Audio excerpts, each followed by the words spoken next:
around, talked to people, trying to get to the bottom of it. He believed that this program, reverse engineering, et cetera, was inside, had been moved inside these corporations. And he said, when this comes out, people are going to go to prison. And he meant people who were basically misusing legitimate national security funds, tens of billions of dollars, in order to keep this cover-up going.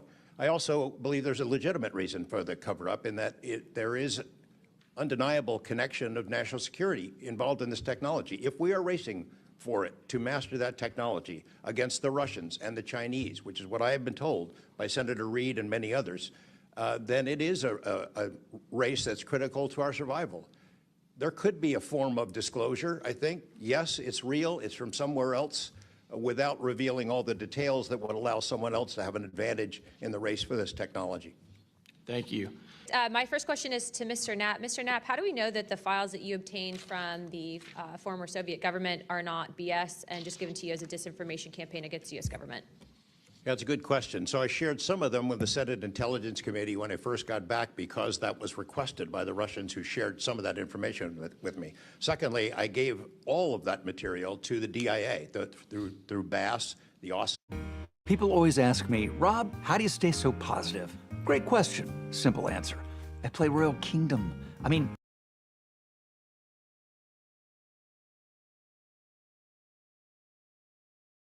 Who did you give them to directly? I gave them to Robert Bigelow and to Jim Lukatsky.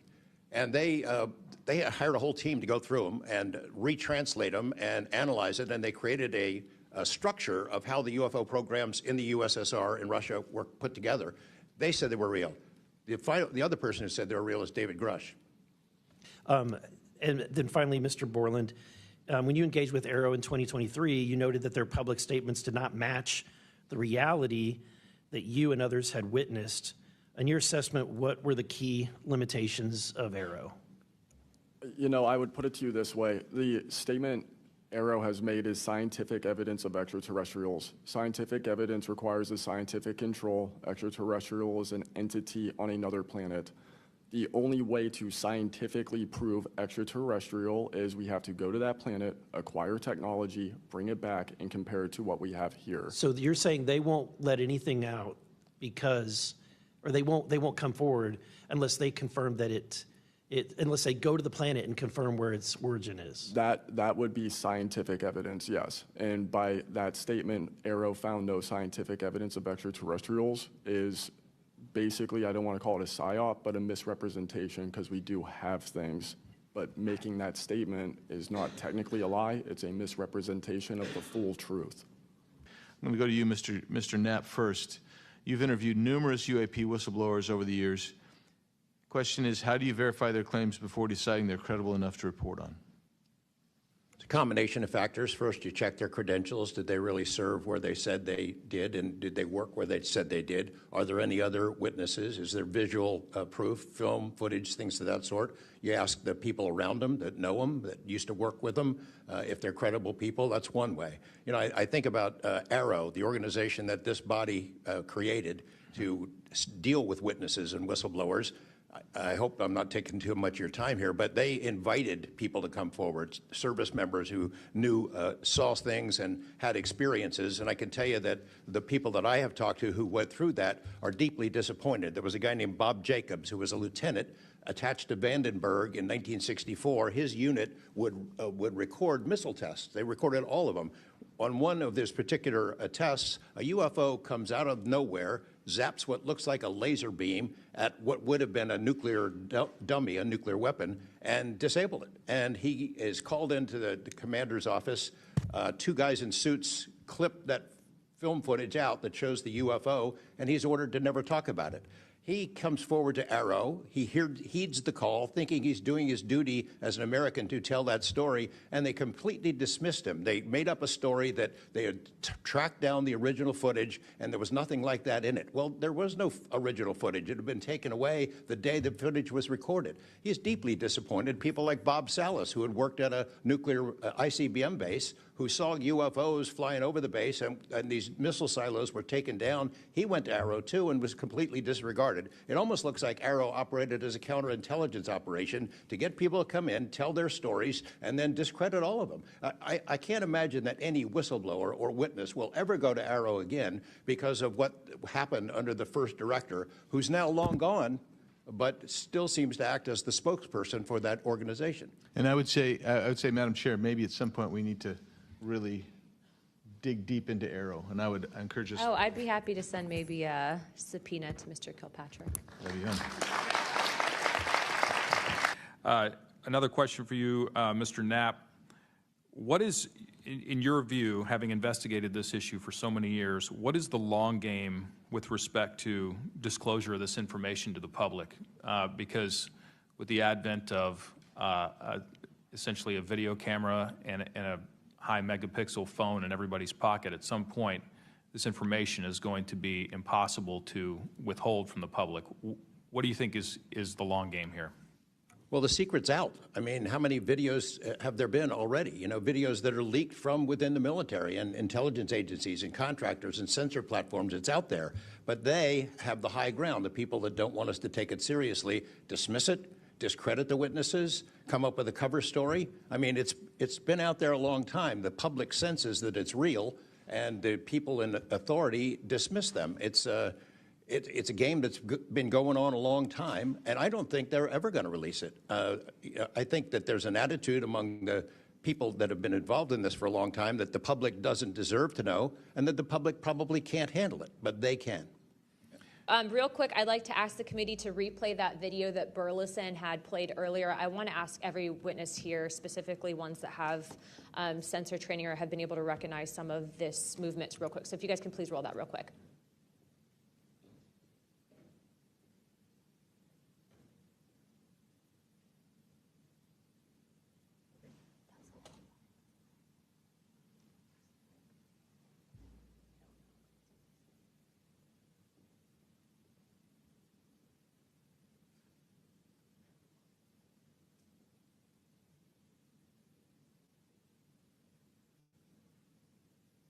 Okay, while this is still rolling, Mr. Nusatelli, real quick yes or no answers. Are you aware of anything in the government, United States government arsenal that can split a Hellfire missile like this? No. And do whatever blob thing it did and then keep going? Nothing? Nothing. All right, how about you, Chief Wiggins? Nothing to my knowledge, ma'am. Okay, and how about you, Mr. Borland? I prefer to answer that in a skiff. Okay, does this video scare you guys? Yes or no? Yes. Wiggins? Yes. Nat? I had a different reaction. I was really happy that it got out. Thanks for providing Curiosity that, kills the Congressman. cat. All right, Mr. Borland? Yes, for Okay. All right, that is the end of my questioning. Chief, I was on a ship for a little bit. I was a gunner's mate on the USS Gettysburg for a couple years. My question to you is, when you had your encounter and you saw it on the screen, you were in the CIC, is that correct? That's correct. On an LCS ship, the CIC is on the bridge, so it's called ICC-1, but yes, same. Did a bunch of the other folks in the CIC come and check out what you were looking at? Yes, we all did. The tactical action officer, myself, the RCO, and two others that were on watch. We were all in the same space, so we were all looking at the Sapphire screen all at the same time. Because in the other couple instances with the witnesses, you guys just saw it by yourself, is that correct? Mr. Borland, you saw it by yourself? For me, yes, sir. Mr. Nusatelli, you saw this by yourself? No, there were multiple witnesses in every case at Vandenberg. Okay. How long did that encounter take place, Chief? So the encounter itself, from the time I recognized on my radar to the time after the video ends, was probably about 5 to 7 minutes. What speed was the object moving at? When I first witnessed off the port bridge wing the object moving out of the water, what I thought was originally just a light on the water, something on the horizon, and surfacing and going into the air, I then knew it was an air contact. But as an air controller myself, I started thinking and going through kind of like my checklist in my mind. Could it be a helo, but it's not blinking lights? So I then realized this is something I've never seen before. So the speed itself, just going from the horizon to about maybe 4,000 feet in the air, was very slow, slowly rising. And then it sped up. I'm not an expert at knowing specific speeds of aircraft just by visual eye, but I would say probably 1-2 Mach instantly into the rest of the formation. I didn't notice visually with my own eyes the other 3 objects until I went back to my radar and also utilized Sapphire. Not everyone's life runs in straight lines. At Sophia, we get that. Our flexible, When they all left after a certain amount of time, it was nearly instantaneous. So you spotted it visually first, Chief, and then went back to your radar, or did you guys spot it on radar first? Radar first, because that was my watch station. And then you went out to the port bridge wing, is that correct? Correct, to verify what I saw on my radar. What range was it at, Chief, when you were able to see it visibly? I would say about 7 nautical miles, 7 to 8 nautical miles of a light from the ship. Wow. Thank you. I yield back. Chief Wiggins, you said that it emerged from the ocean. Is that right? Yes, sir. And before it did, it was glowing. It was a glowing object under the water. That part I couldn't tell because it was nighttime at 1915 approximately, and it was also at a distance. So it's very hard to tell the difference between something on the horizon and something surfacing from the water.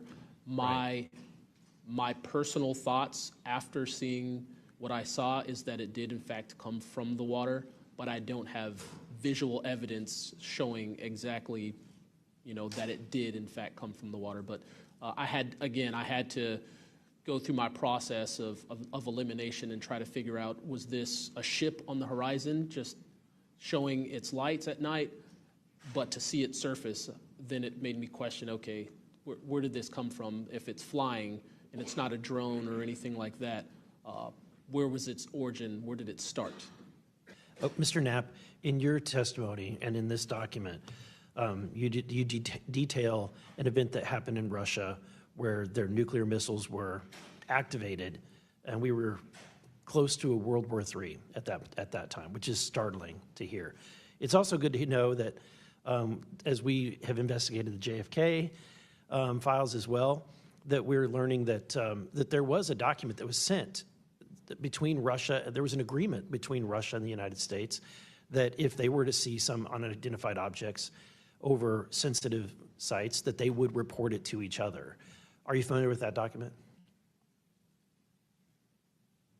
Yes, I'm also familiar with the rhetoric, public rhetoric between President Reagan and Gorbachev at the time, too, that they traded statements about, wouldn't it be something if we were threatened by something from way outside, how we might work together. I know for sure that they had conversations about it, and I know we did reach an agreement to try to lessen the possibility that us detecting a UFO or group of UFOs would not be mistaken for a bunch of Russian missiles. There were exchanges of that sort that went back and forth. Yeah, and I can imagine this is, to me, the validity of this document is underscored by the fact that Russia would not want this to be known. They absolutely would not want to know, the public to know, or the United States to know, that there was a vulnerability in their missile systems. Would you agree? Absolutely. And, and we had many similar incidents at our nuclear weapons facilities here that have all been sort of swept under the rug, but it's pretty scary when you take down 10 missile silos during tense times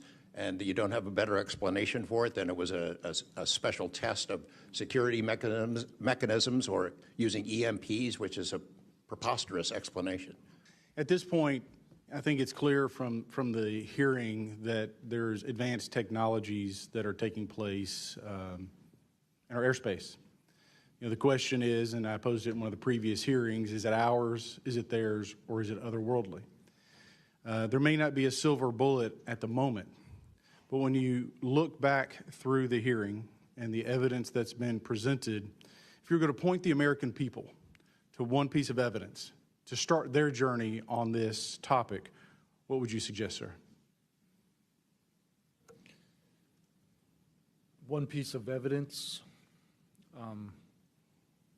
I would start with this hearing, in the first hearing. There is no evidence. But is there a specific, exactly, but is there a specific evidence or footage or document that you think lends extreme credibility to what we're discussing today? I would say this new video we're seeing today is exceptional evidence that we're dealing with something. With the kinetic? Yes. Mr. Wiggins?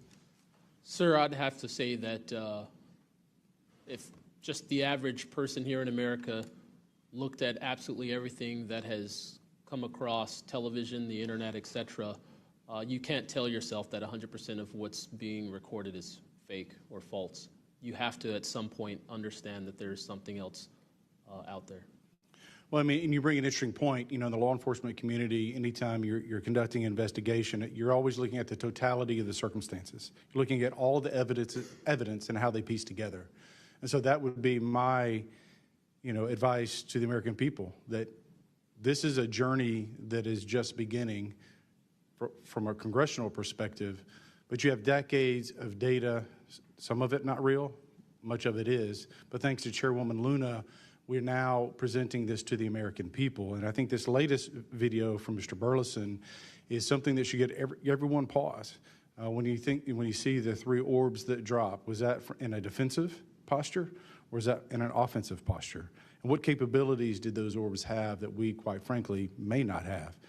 Mr. Knapp?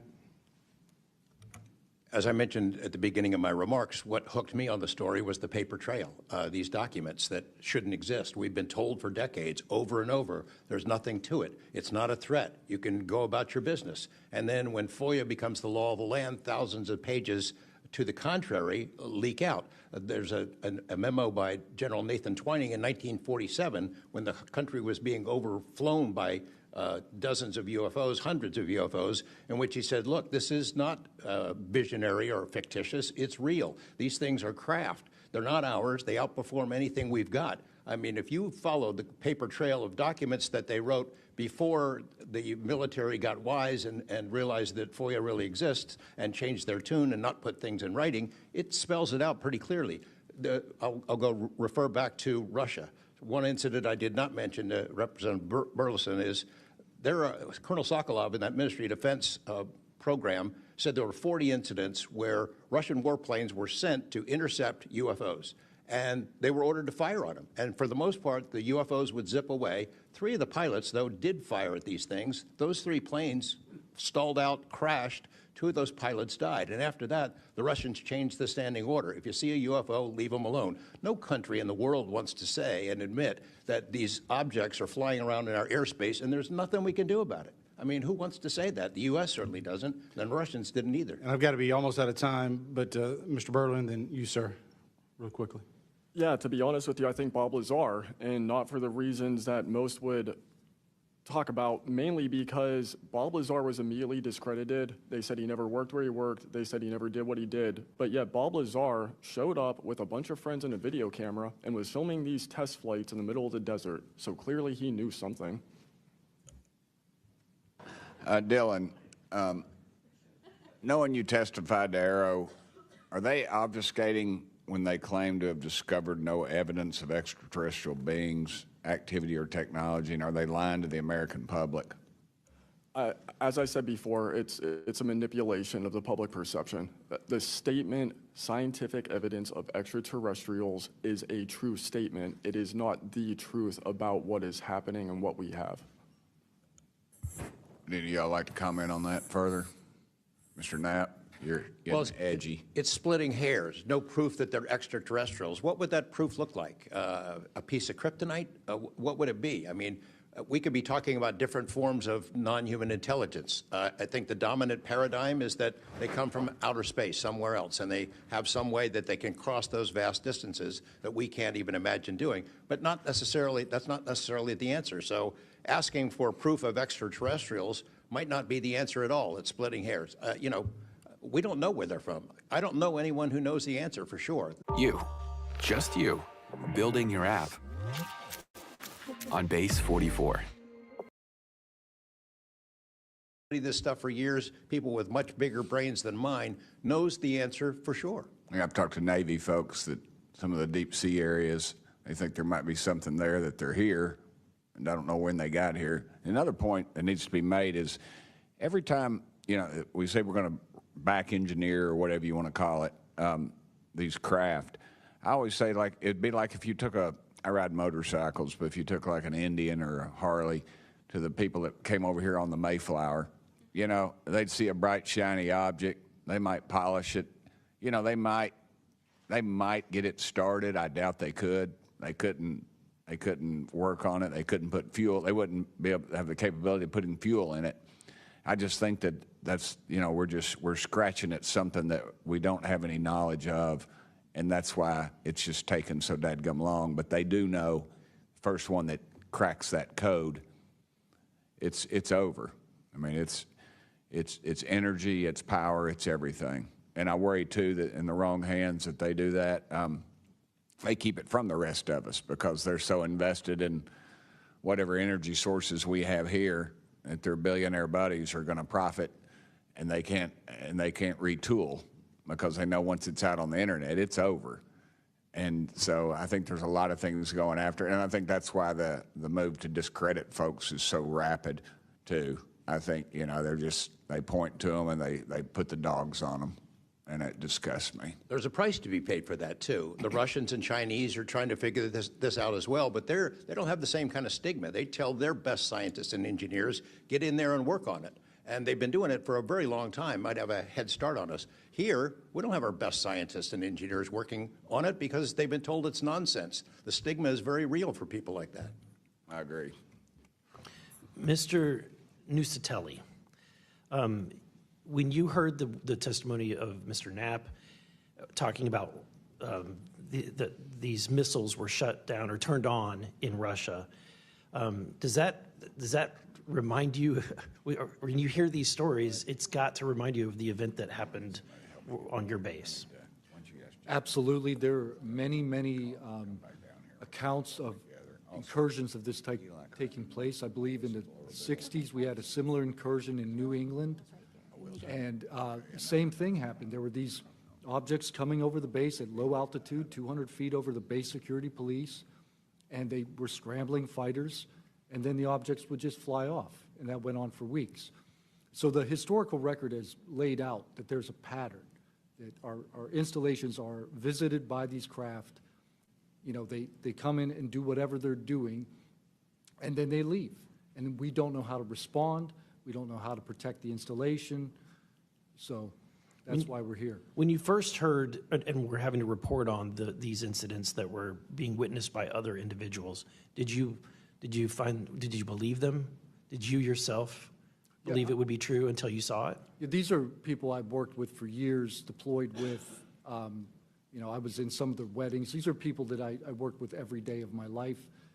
Usually when the events were occurring, we were all together. There'd be 40, 60, 100 people on duty during these encounters. Really?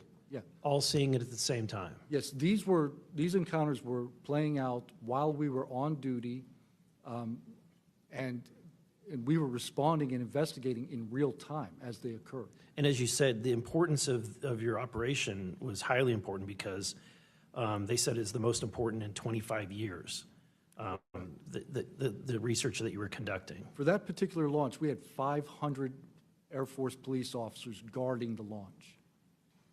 500 people. It was that critical. Wow. But had this thing showed up, we wouldn't have been able to do anything to prevent it showing up. Real quickly, can you just re-describe size and whether or not you heard anything? It was how big, wise?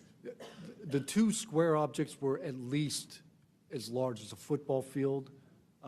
The second encounter, they think it was much larger than a football field. We're talking like flying buildings. The object I saw was about 30 feet in diameter. And to confirm, you were not the only person that saw this. Correct. I think I was also told that there was also reports of this in a police blotter in the area. Can you confirm that? Yes, that's the documentation that I maintained from the original event and turned into Aero and the FBI. Okay. My name is Jeffrey Nusatelli. I'm a former military police officer with 16 years of active duty service in the U.S. Air Force. I'm here today because the American people have both the right and the responsibility to know the truth about unidentified aerial phenomenon. That truth remains hidden, classified and silenced by fear, retaliation, stigma, and confusion. Today, we are here to help break that silence. Between 2003 and 2005, 5 UAP incidents occurred at Vandenberg Air Force Base, home to the National Missile Defense Project, a top national security priority. At the time, we were conducting launches deemed by the National Reconnaissance Office as the most important in 25 years. These were historic launches. These facilities were vital, and they were repeatedly visited by UAP. Each incident was witnessed by multiple personnel, documented, investigated, and reported up the chain of command. We sent information up, but we got no guidance down on how to handle these events. I personally witnessed one of these events and investigated others as they occurred. 6 other service members have provided me with the information that I will share with you today. The incursions began on October 14, 2003, when Boeing contractors reported a massive glowing red square silently hovering over 2 missile defense sites. After several minutes, it drifted further east onto the base and vanished over the hills. This event, now known as the Vandenberg Red Square, was referenced by Representative Luna at the first hearing on this topic. Official Air Force records of this event are in possession by Aero and the FBI. Later that night, while I was on duty, security guards at a critical launch site reported a bright, fast-moving object over the ocean. I responded to the incident. Chaos ensued over the radio as the object approached rapidly. I heard my friends screaming, "It's coming right at us, it's coming right for us, and now it's right here." Moments later, I heard them say that it had shot off and was gone. When I arrived on scene, I talked to 5 shaken witnesses who described a massive triangular craft larger than a football field that hovered silently for about 45 seconds over their entry control point before shooting away at impossible speed. About a week later, another patrol reported a light over the ocean behaving erratically. Believing it might be an unannounced aircraft, they declared an emergency, and an armed response force responded. Before the forces could arrive, the object descended and either landed or hovered on our flight line and then took off again at impossible speed. The witnesses to this event were threatened and intimidated afterward. They were told to keep quiet and think about what they were reporting. After that, things did get quiet until about 2005, when another patrol reported a massive triangular craft larger than a C-130 silently floating over the installation. He watched it for a few minutes.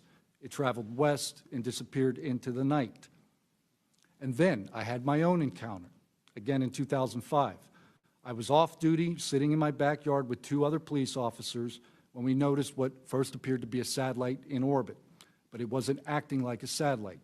The light was strange, it was pulsing, and then it started to maneuver. It dropped in elevation. At times it would vanish from view and reappear in a different location in the sky, and eventually... May I have your attention, please? College should open doors, not bury you in debt. Sphere of light. My friends and I watched it for a moment, and then it gently accelerated and traveled up and disappeared into the stars. These events profoundly changed my life and the lives of my friends. We stand at a pivotal moment in history. The question is no longer whether these events are real, but whether we have the courage to face them. True leadership requires vision, a willingness to confront the unknown with transparency and resolve. So I ask the Congress to help we, the people, enact this vision. There are 3 goals. Fund independent research and treat UAP study with the same seriousness as we would any other scientific field. 2, end secrecy and overclassification. Transparency is the foundation of truth. Without it, witnesses like us are dismissed. 3, protect the witnesses. Many stayed silent out of fear for their careers, reputations, and the safety of their families. Protect them, and you will embolden others to join this cause. These phenomena challenge our deepest assumptions about reality, consciousness, and our place in the universe. Exploring them can unlock transformative breakthroughs in technology, biology, and human understanding. Let this be the moment when America chooses courage over fear, transparency over secrecy, and progress over stagnation. Let's show the world that our nation leads not only through strength, but through fearless pursuit of the truth. Thank you. My name is Alexandro Wiggins. I'm an active duty U.S. Navy Operations Specialist, Senior Chief Petty Officer, father of 3, and dedicated American testifying today in my personal capacity. The views I share are my own, and I do not represent the official positions of the Department of the Navy or any subordinate organization. On the evening of February 15th, 2023, at approximately 19:15 PST, in the Whiskey 291 warning area off the coast of Southern California, I was serving on board USS Jackson. During that period, I moved between the Interior Communications Center, ICC-1, and the bridge wing, correlating the sensor picture with visual observations, part of my routine responsibilities for surface and air picture management. What I observed and what our crew recorded was not consistent with conventional aircraft or drones as they appear on our system. A self-luminous tic-tac shaped object emerged from the ocean before linking up with 3 other similar objects. The 4 then disappeared simultaneously with a high synchronized, near instantaneous acceleration. I observed no sonic boom and no conventional propulsion signatures. No exhaust plume, no control surface articulation on the Sapphire image system. Shortly after the synchronized departure, radar tracks dropped. These observations were multi-sensor and recorded inside of ICC-1 with time location overlay visible in our source frames that have been made public by journalists. From my experience operating in this region over many years and consistent with our public characterized encounters, unidentified objects reoccur in United States operation areas off Southern California.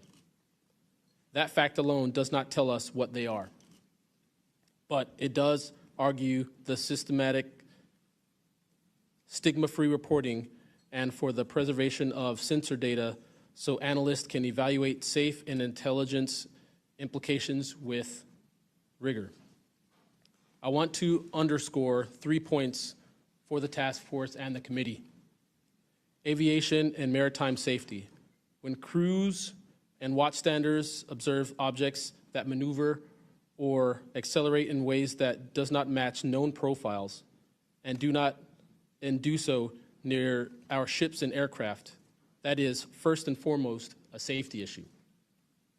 Standardized checklists and training should ensure we capture the best possible sensor data in real time, including IR settings, slant range estimates, and bearing and range altitude snapshots, and immediate chain of custody for any recordings.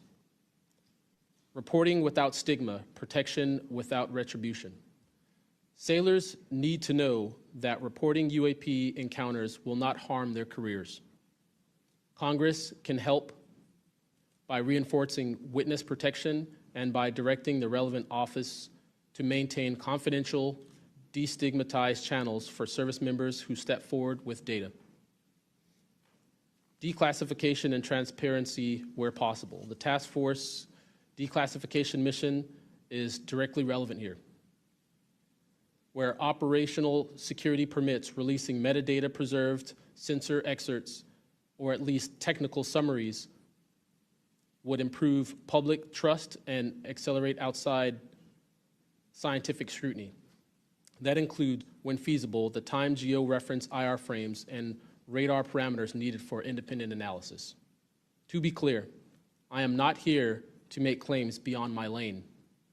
I'm here to provide a firsthand account of what I saw, what our systems recorded, and why it matters for safety, for intelligence, and public confidence. My request to you is practical. Help us capture, protect, fairly evaluate the evidence, and provide a safe pathway for those in uniform to report it. In closing, I want to thank the committee and the task force for holding this hearing and for placing this discussion in a forum where evidence can be examined carefully and openly. I appreciate your attention and stand ready to answer your questions. Thank you. I'm George Knapp, Chief Investigative Reporter at KLES TV in Las Vegas.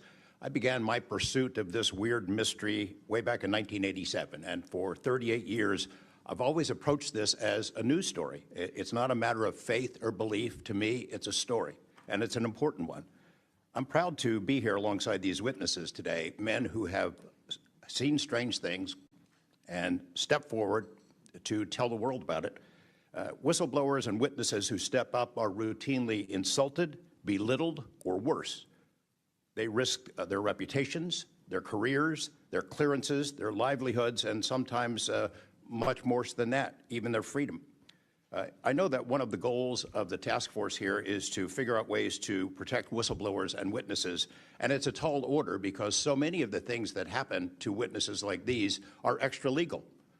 They're carried out by persons unknown, as Mr. Dave Grush, sitting up at the top of the room, knows all too well, including events in recent days that have happened to him. I want to share a couple of things that I've learned along the way on this long journey, and I submitted most of that in written form because I estimate that my statement here today would take about 4.5 hours, so I'm going to try to jump over and touch on the more important salient points. I submitted the detailed written statement for the record, and we'll go into a lot of that here, but the public has been told over and over since the late 40s, there's nothing to worry about here. These mysterious craft seen by millions of people in the skies, in the oceans, over the land are not real. They're not a threat. The witnesses are wrong. They're crackpots. Don't believe it. That changed for me. What got me hooked is the paper trail. Documents that were squeezed out of the U.S. government after the FOIA, Freedom of Information Act, became the law of the land. And those documents paint a much different picture than what the public, the press, and Congress have been told over many years. The documents from military and intelligence personnel behind closed doors admit that, quote, these things are real. They're not fictitious. They can fly in formation. They're evasive, and they outperform. Hi, I'm the Ted Danson who plays Royal Kingdom, and that's the Ted Danson who doesn't. My life is not awesome. Something much different. Back in 1989, I reported about a guy named Bob Lazar, who claimed that he worked at a facility dubbed S4 out in the Nevada desert, very near to Area 51. He said he was part of a reverse engineering program. He said there are alien craft that would be taken apart to figure out how they operated out there, and that was a pretty tall order. I had clearly taken a dive into the deep end of the pool there. But in the years since then, I've interviewed dozens of other people, and I've detailed what their testimony has been in the written statement. They include Senator Harry Reid, Senator Howard Cannon, also of Nevada, a guy named Al O'Donnell, who was the first general manager of EG&G in Nevada, which managed the Nevada test site, which blew up hundreds of nuclear weapons. There's a guy named Dr. James Lakatsky, who was a career scientist with the Defense Intelligence Agency, who was the guy who initiated a program called AAWSAP, Advanced Aerospace Weapons Systems Application Program, which is, as far as we know, the largest acknowledged UFO program ever funded by the U.S. government, which put together an amazing pile of information that members of this committee and the world, most of which have never seen. The DIA still hasn't released 95% of what was prepared by that program at a cost of millions and millions of dollars. The one name I do want to bring up in this session, though, is Robert Bigelow. So looking into the idea of crash retrievals and reverse engineering, while AAWSAP, that program, was active, the DIA's contractor, Robert Bigelow of Las Vegas, made a bold attempt to acquire physical proof of UFO crashes. It's been widely reported and suspected that Lockheed Martin is one of the contractors, the defense contractors, that has held this stuff, stored it away in secrecy, and tried to figure out how it works. I have confirmed on the record that Robert Bigelow and a trusted colleague from OSAP met with and negotiated with senior executives at Lockheed Martin and hammered out a deal wherein Bigelow's company, Bass, would receive a quantity of unusual material that had been stashed away and protected at a facility in California. That material was not made here. I want to move on now to the Russia files, because that was going to be sort of the central impetus of what I was going to talk to you about today. Back in the early 90s, I got into Russia, met with a number of their defense officials, Ministry of Defense and others, who confirmed for me that Russia had been doing the same thing the United States had been doing, that is, secretly studying UFOs while publicly saying something completely different. The documents and interviews that I obtained and have now shared with this task force show that the USSR launched what is almost certainly the largest UFO UAP investigation in the world. The first phase of that was an order was sent out to the entire USSR military empire that every unit, you see anything strange in the sky, a craft, an orb, something unusual, you had to gather all the evidence, collect testimony from the witnesses, look for physical evidence, and all of that information went into one program at the Ministry of Defense. Thousands and thousands of these reports came in. A lot of them were first routed to the KGB, but then back to another program that came after this collection effort called Thread 3. And Thread 3 was an analysis program. We have provided to the committee the documents of what they were trying to do, and essentially they were trying to build their own UFOs. They were using the information from their observations and studies to try to figure out that technology. The guy who was in charge of that program, Colonel Boris Sokolov, told me that their goal was to basically develop technology that would be superior to anything we had, based on what they learned from UFOs. Mr. Knapp, just in the name of time, Sure. to my understanding, did you have anything you wanted to submit for Congress to see in this committee? I have submitted those documents. Would you like to play any videos?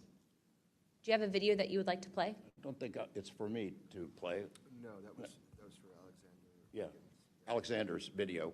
Okay. You could play it, he could narrate it. Okay, we can, in the name of showing that video to everyone on the task force, we'd like to play that video at this time. Sure.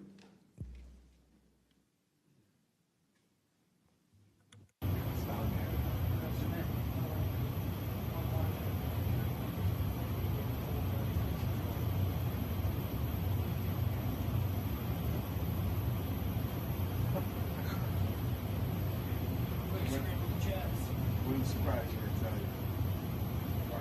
you. You call it the VVSS team. Yeah, like 22,008.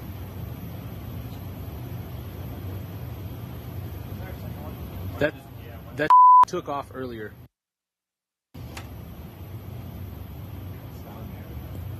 If we can get rid of the audio real quick. Mr. Wiggins and Mr. Knapp, we'll get back to what that video was in a moment, but we just want to make sure that it was entered into the record, as well as all the documents. Those will be able to be publicly found for everyone in the country to view. If we could, Mr. Knapp, we'll continue on the line of questioning, but I'm going to move on to Mr. Borland's opening statement. My name is Dylan Borland, a former 1N1 geospatial intelligence specialist for the United States Air Force in an active duty enlisted capacity from 2010 to 2013. I've also been employed with BAE Systems and Intrepid Solutions as a senior analyst, expert in analyzing video, radar, and advanced electro-optical imagery for official identification of aerial order of battle, as well as naval and ground order of battle. I'm a federal whistleblower, having testified to both the ICIG and ARROW with direct firsthand knowledge of and experience with craft and technologies that are not ours and are reportedly operating without congressional oversight. Because of my direct knowledge of the reality of certain legacy UAP programs, my professional career was deliberately obstructed, and I have endured sustained reprisals from government agencies for over a decade. From 2011 to 2013, I was stationed at Langley Air Force Base, Virginia, conducting 24-hour operations via manned and unmanned aerial vehicles for Special Operations Forces in the global war on terror. During the summer of 2012, my team was on standby for weather, and I returned to my barracks on base, and at approximately 0130, I saw an approximately 100-foot equilateral triangle take off from near the NASA hangar on the base. The craft interfered with my telephone, did not have any sound, and the material it was made of appeared fluid or dynamic. I was under this triangular craft for a few minutes, and then it rapidly ascended to commercial jet level in seconds, displaying zero kinetic disturbance, sound, or wind displacement. Some years after that experience, I was further exposed to classified information from the UAP legacy crash retrieval program through a sensitive position I held within a special access program. During this time, intelligence officers approached me in fear for their own careers, citing misconduct within these programs and similar retaliation that I was already enduring at this time. These issues include medical malpractice committed by Veterans Affairs staff, denial of work I performed while enlisted in the United States Air Force, forged and manipulated employment documents, workplace harassment, including colleagues being directed to not speak with me, manipulation of my security clearance by certain agencies, blocking, delaying, and ultimately removing my ability to be employed within the IC. The retaliation I face and the retaliation against individuals I know who worked in these programs is what convinced me in March 2023 to become a whistleblower. I came forward out of concern for people's lives and to ensure I did everything I could to let our elected representatives know the truth about what is really happening in the executive branch. At the end of March 2023, I agreed to meet with Arrow following the suggestion of other federal officials believing it was what our nation required of me. I had reservations with Arrow due to assessments they were reporting publicly at the time as a misrepresentation of the truth. Because of these concerns, I did not share sources and methods information in order to protect current and former federal personnel who had firsthand exposure to technologies of unknown origin. I did not want anyone to face further retaliation beyond what they had already endured. And unfortunately, a staff member ended up getting in some trouble because of that. After David Grush testified under oath in the summer of 2023 and provided historic disclosure, I was then asked to go to the ICIG and did so in August 2023. It was very clear early on during my intake interview, which was video recorded under oath, that the objective was to solely assess how much I know and not move forward with an investigation with new information I provided them. The aftermath of that IG complaint still troubles me to this day. Since my ICIG complaint, I've been prevented from resuming prior employment and can confirm I'm still blacklisted from certain agencies within the intelligence community. In addition, multiple agencies attempted phishing attacks to assess what I had divulged to the Inspector General, including being asked to disclose details of my ICIG complaint during a CI polygraph for a position unrelated to UFO UAP matters as recently as November 2024. As I sit before you today, I and many other whistleblowers have no job prospects, no foreseeable professional future, and a nation every single one of us came forward to defend. Numerous individuals have come forward in various ways to reveal the truth of the UAP reality as patriots and defenders of our nation. Yet many feel discarded, isolated, hopeless, separated from the country they serve. Efforts to rectify this situation for all whistleblowers have been difficult and troubling. And to my fellow whistleblowers and officials who know this information, I offer you my apology, something that I have never gotten, and I'm giving it to you. I swore an oath to the Constitution of the United States, an oath that demands truth and transparency for our democratic republic to function. Each day, these truths remain hidden from our citizens. Humanity drifts further from the principles our nation was founded to uphold. Each day, victims of crimes committed by agencies and companies maintaining this secrecy are denied justice as another day our Constitution is shredded.